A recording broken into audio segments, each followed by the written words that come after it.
wabarakatuh. Selamat siang adik-adik sekalian. Jadi pada kesempatan ini saya akan memberikan kuliah. Jadi kuliah ini saya ambil dari RPS dari kurikulum kita, kurikulum SP1. Kode mata kuliahnya adalah DFC 80101. Kemudian nama mata kuliahnya adalah kelainan di HEPA. Bahan kajian mata kuliahnya saya gabung ada 3 ya, infeksi hepatitis B kronik, kemudian fibrosis hati dan sirosis, sampai menuju ke karsinoma hepatoseluler ya. Nah, kita masuk ke bagian pertama, infeksi hepatitis B kronik ya. Nah, di sini saya tampilkan satu bagan yang menjelaskan tentang progresivitas infeksi virus hepatitis B. Ya, kita mulai dari kondisi infeksi akut, ya, kemudian menjadi kronik. Nah, kita tahu bahwa infeksi hepatitis B akut ini apabila menyerang pada anak usia yang lebih muda itu lebih besar kemungkinan menjadi kronik, ya kan?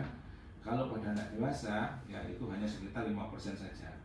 Ya, itu menyangkut tentang respon imun sebuah tubuh ketika kemasukan virus hepatitis B. Nah, ketika menjadi kronik ini ada yang menjadi sirosis, ada yang menjadi kanker, ya kan? Nah, dari sirosis ada juga yang menjadi kanker. Nah, ini menunjukkan bahwa liver cancer ini bisa akibat dari kelainan mutasi ya yang 5-10% ini, atau bisa juga berasal dari inflamasi yang kronik ya. Makanya kalau di ruangan kita lihat ada sirosis degenerasi semar. Nah, itu ya suatu liver sirosis yang melalui jalur sirosis ini, suatu kanker yang melalui jalur sirosis ya. Nah, dari sini ada juga yang mengalami liver failure, dan ketiga-tiganya ini bisa saja menuju ke kematian, baik dari sirosis langsung meninggal karena komplikasinya, kemudian melalui HCC dulu baru meninggal, atau kegagalan fungsi hati seperti itu. Nah, apa itu hepatitis B kronik? Jadi kita tahu semua etiologinya adalah virus hepatitis B ya. Ini suatu virus DNA dari keluarga Hepatinavididae. Nah, yang penting bagi kita di lapangan ya, di aspek klinisnya ini yang penting, hepatitis B akut itu bisa saja sembuh spontan ya. Ini kemudian terbentuk kekebalan penyakit secara natural. Nah, ada juga yang berkembang menjadi kronik ya. Nah, yang menjadi kronik ini ada 4 fase ya, fase imunotoleran, fase imun clearance, kemudian ada yang disebut sebagai fase pengidap inaktif maupun fase reaktivasi ya. Jadi kalau kita mendapati pasien dengan hepatitis B kronik, kita harus tentukan fasenya fase apa gitu ya. Di situ yang menentukan fase-fase ini kita bisa periksa HBV DNA sama SGPT ya. Dalam praktek sehari-hari saya selalu menganjurkan bahwa SGPT diperiksa dulu ya, tapi sebenarnya secara teori dua-duanya ini bisa ya, HBV DNA maupun SGPT, dimana kalau imunotoleran itu SGPT-nya masih normal ya, HBV DNA-nya tinggi, dalam arti meskipun virusnya banyak tapi dia masih belum menyerang sel-sel hati, sehingga fungsi hatinya masih bagus, ditambah dengan SGPT yang masih normal.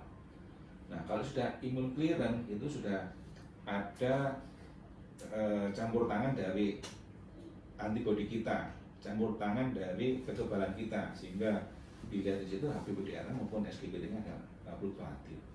Ada juga yang pengidap inaktif ya, ini HBV DNA rendah, biasanya kurang dari 2000 dan SGPT-nya normal ya. Ada juga yang fase reaktivasi, ini HBV DNA kembali lagi, lebih tinggi lagi, mulai meningkat lagi, dan inflamasi hatinya kembali terjadi lagi. Nah, dari sini nanti akan menentukan hepatitis B kronik itu mana yang akan kita obati, ya kan? Jadi nanti kalau adik-adik ada yang kurang jelas bisa langsung tanya ya, langsung seperti itu. Nah ini bagian yang sering kita lihat. Ini penjelasan dari yang tadi itu ya. Jadi ada imunotoleran, ada imunokliran, low replikasi atau yang disebut inaktif tadi maupun reaktivasi.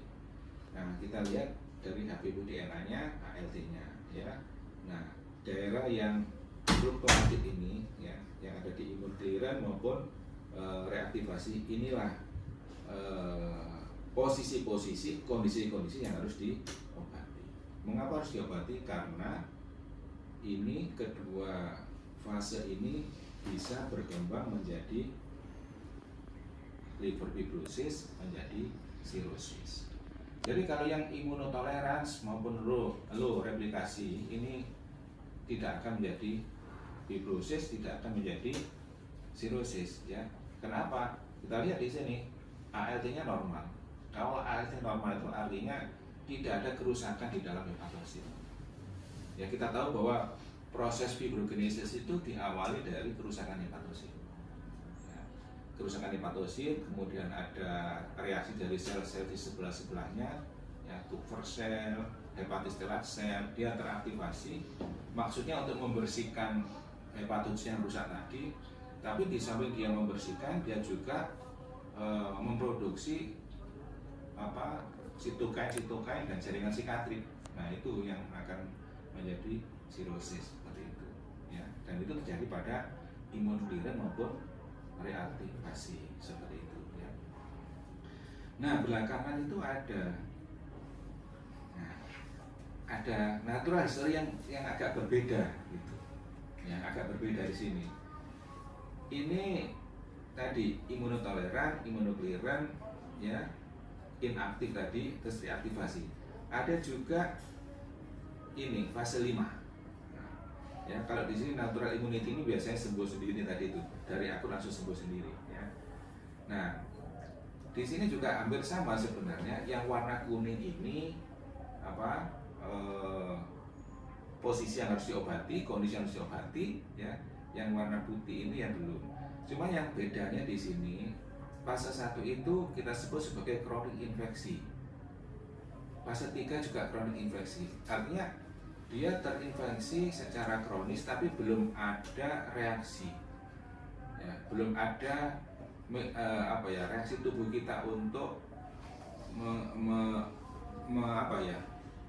menanggapi dari infeksi yang terjadi di situ tadi.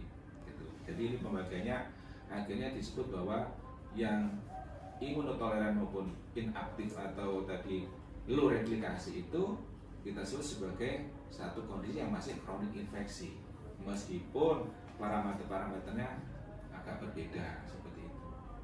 Nah, kemudian yang di sini ada fase 5. Ini juga terjadi pada hepatitis B yang akut hepatitis B infeksi. Mungkin agak jarang kita dengar ya, akut hepatitis B infection. Jadi ini biasanya tidak memproduksi HBsAg, tidak memproduksi antibodi, tapi di dalam tubuhnya ada hepatitis B, ada virus hepatitis B. Nah, sekarang bagaimana kita mendiagnosis ya? Ini saya ambil dari konsensus. Konsensusnya sebetulnya cukup lama ya, 2017. Hepatitis kronik itu adalah HBsAg yang positif lebih dari 6 bulan ya. Terus ini HBV-nya lebih dari 2000. Peningkatan SGPT, biopsi hati terjadi hepatitis kronik dengan derajat mikroinflamasi sedang berat. Sebenarnya ini rancu dengan indikasi pengobatan pada virus hepatitis B.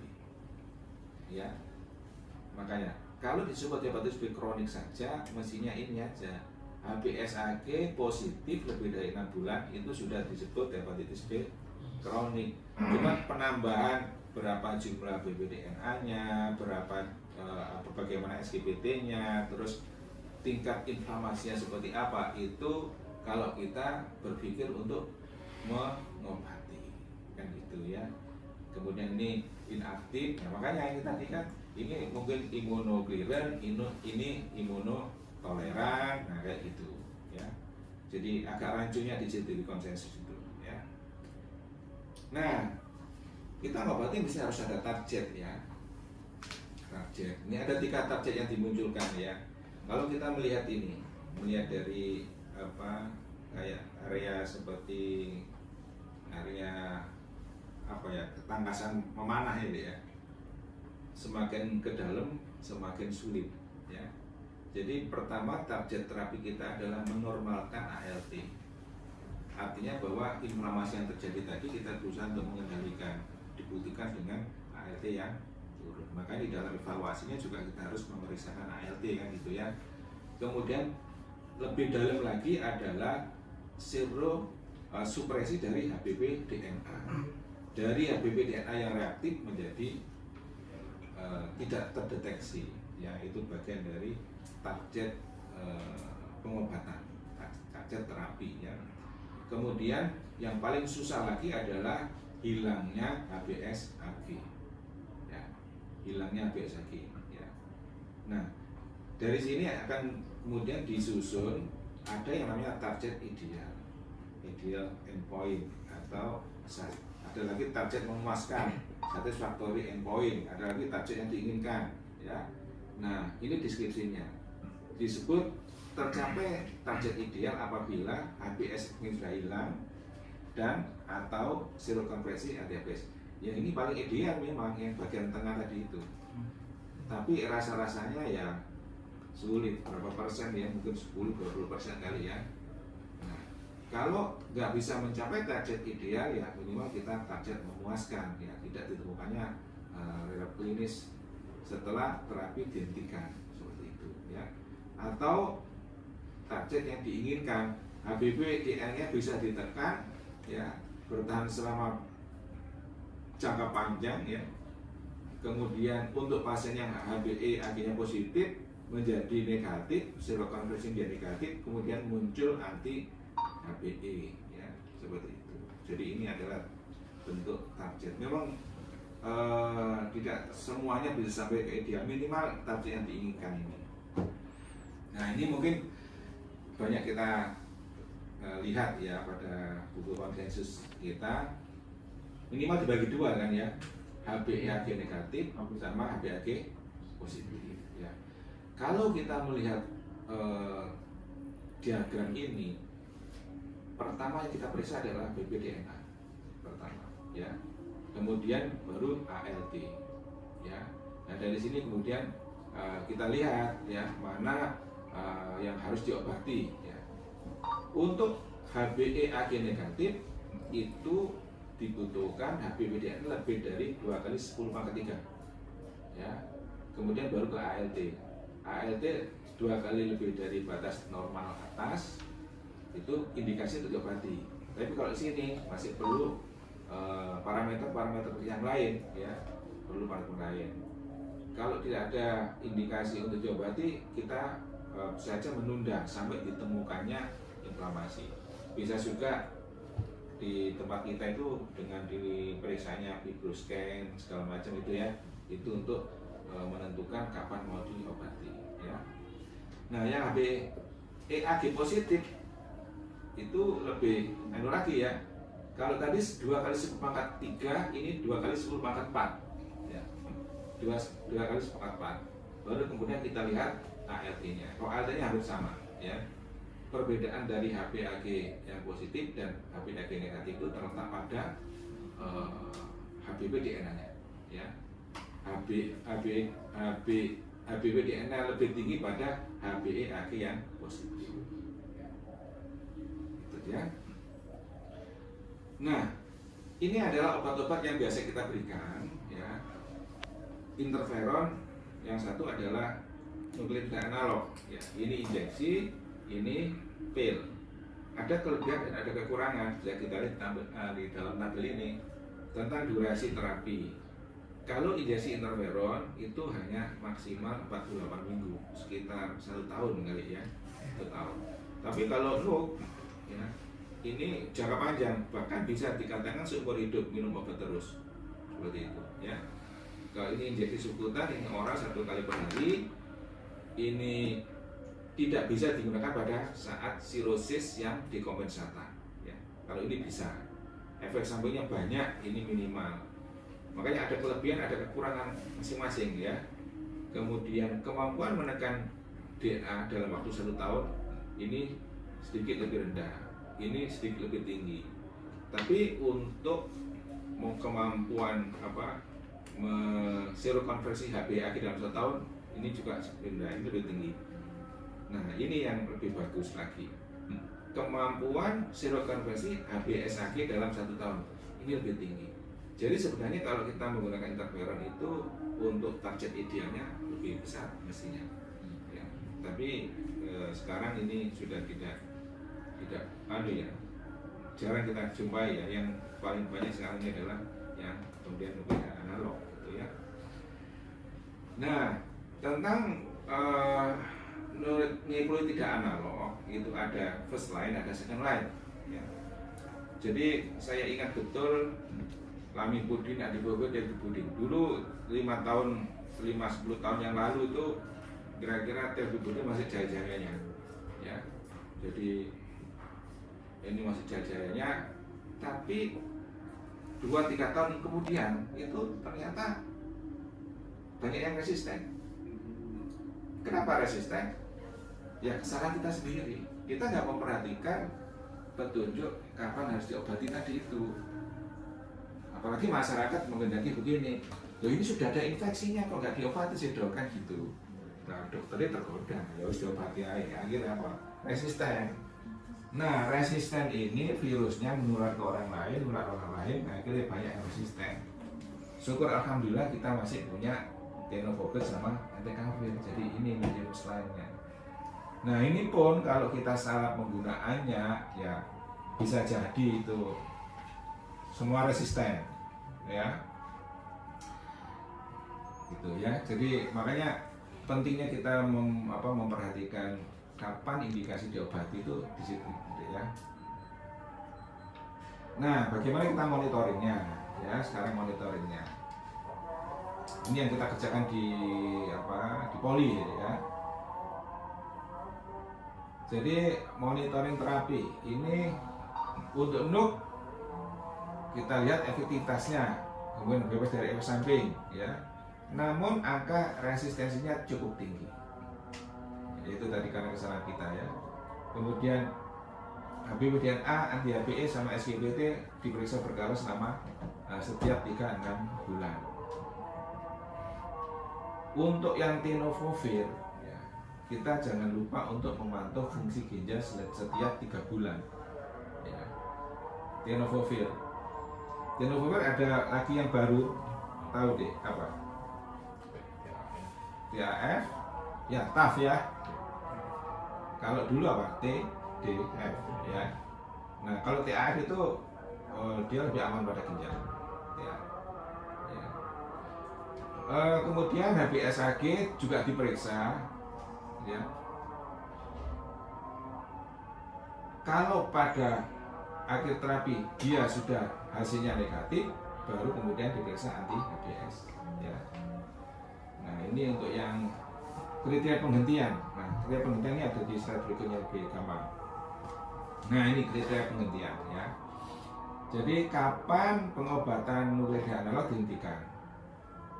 Jadi kita bagi menjadi 2 sebenarnya, yang HbAg negatif sama HbAg positif. Nah HbAg positif dibagi 2 lagi, ada yang tanpa sirosis, ada yang dengan sirosis. Dari sini sudah jelas ya, kita ngomong yang HbAg yang positif dulu.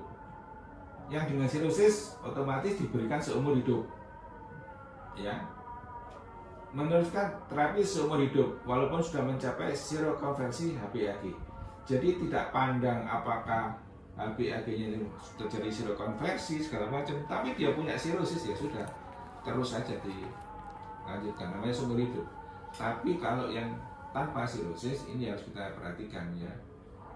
Jadi setelah periode konsolidasi pengobatan SGBT normal secara persisten, ini terus dipantau ternyata SGBT-nya normal, itu bisa dihentikan ya.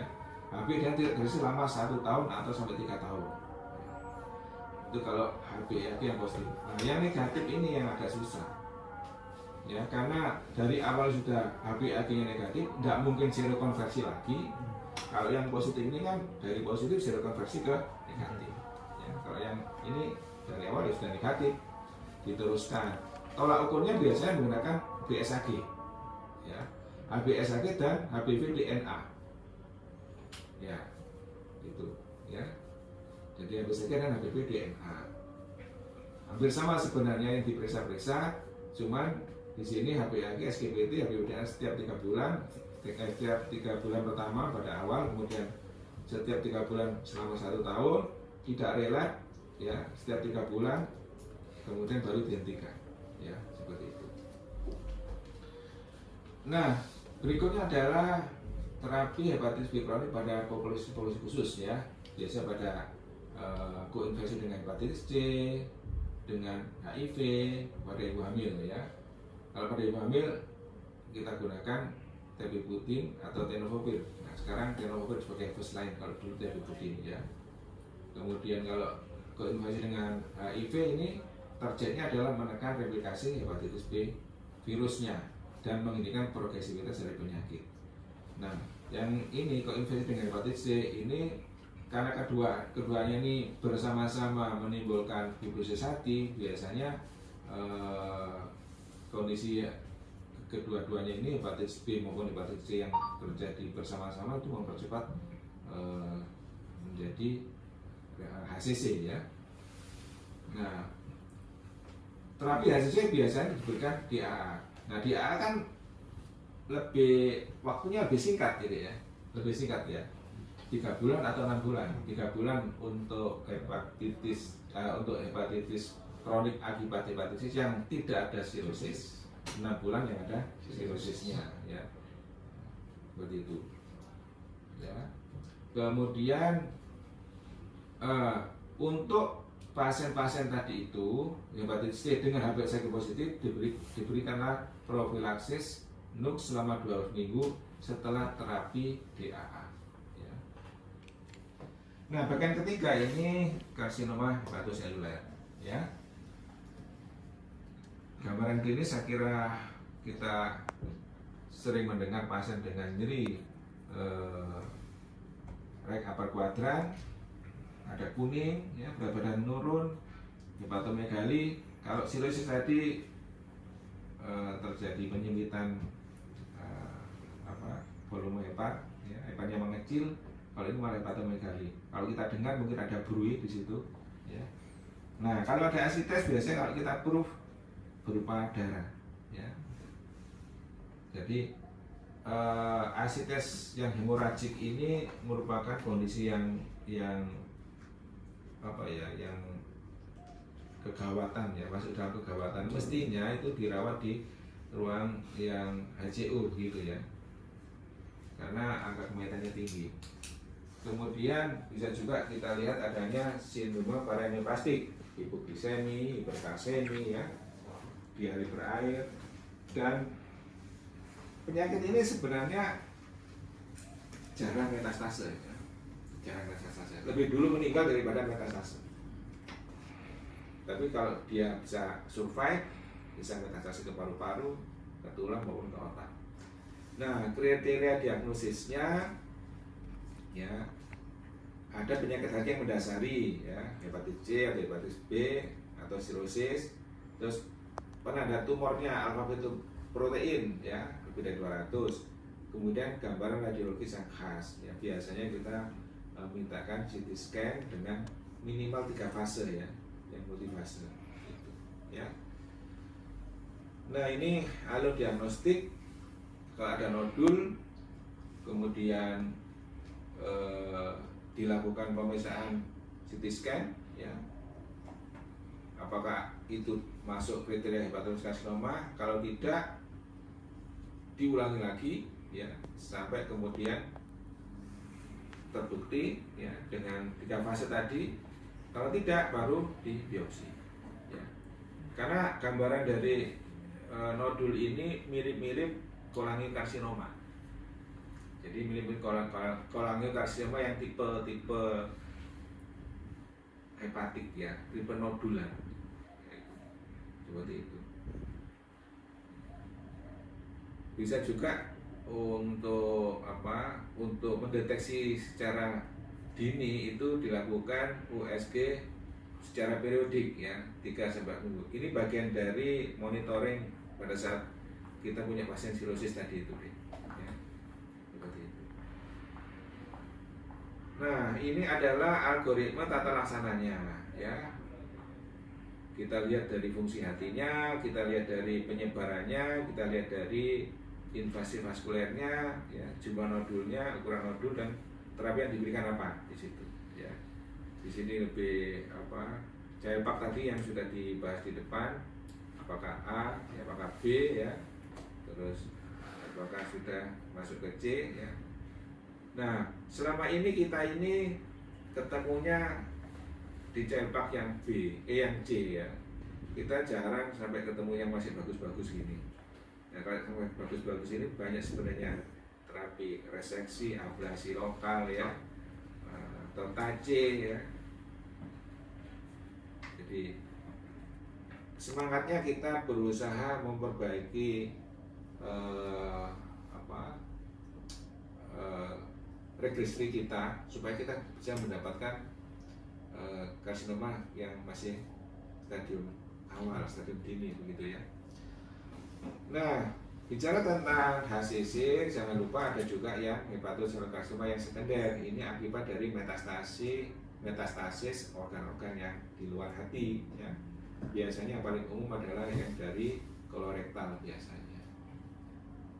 Bedanya sekunder dan primer, yang sekunder itu biasanya multinodul gitu. Kalau yang primer tuh satu nodul biasanya begitu. Ya. Bisa dari payudara, ya, paru-paru, pankreas, ovarium itu bisa. Terapinya tergantung dari lokasi primernya di mana, ya. Yang primernya diambil dulu, ya, seperti itu. Metastasi ini mungkin sesuai dengan beberapa jenis kanker, jadi reseksi hati juga mungkin diperlukan. Prognosisnya setelah reseksi hati untuk metastase kolorektal karsinoma kelangsungan hidupnya sekitar 60% dalam waktu 5 tahun ya. Saya kira itu yang bisa saya sampaikan, mudah-mudahan bermanfaat. Saya akhiri. Assalamualaikum warahmatullahi wabarakatuh. Kami persilakan kalau ada yang mau bertanya, silakan. Ada yang bertanya? Ya, mau bertanya untuk tata laksana khusus pada pasien-pasien dengan hepatitis B kronis yang menderita juga hepatitis C. Jadi kan tadi kalau nggak salah diberikan DA dulu baru kemudian ya dok. Jadi realnya ketika kita untuk dalam pengobatannya apakah kita cekkan HCV arena dan HBV arena sekaligus atau cukup HCV arena dulu baru kita memulai pengobatan DA? Saya kira ya ketika kita mendapati pasien dengan hepatitis C ya, otomatis kan pertama kan nanti HCV-nya positif ya, kemudian baru kita periksakan HCV RNA ya kan. HCV RNA terdeteksi, baru itu ada indikasi untuk pemberian DAA ya, tergantung dari ada sirosis atau tidak, seperti tadi yang 3 bulan atau 6 bulan. Nah pada saat itu kita periksa ternyata HBsAg-nya positif, gitu ya kan. Nah kita tahu bahwa HBsAg positif ini kan parameter untuk memulai terapinya itu banyak, ya kan. Makanya ditunggu dulu. Jadi yang pertama diobati yang C dulu, yang C dulu. Baru kemudian kalau melihat ini setelah pengobatan DA selesai itu diberikan loop selama 12 minggu supaya tidak flare, supaya tidak flare seperti itu ya. Jadi nanti kapan hepatitis B-nya diobati ya sesuai dengan konsensus tadi itu, kembali ke sana. Tapi kelihatannya harus diberikan profilase dulu gitu. Ya. Oke. Baik, kalau tidak ada saya cukupkan ini ya. Mudah-mudahan bermanfaat untuk menambahi ilmu kalian. Ya. Terima kasih. Saya akhiri. Assalamualaikum warahmatullahi wabarakatuh. Ya.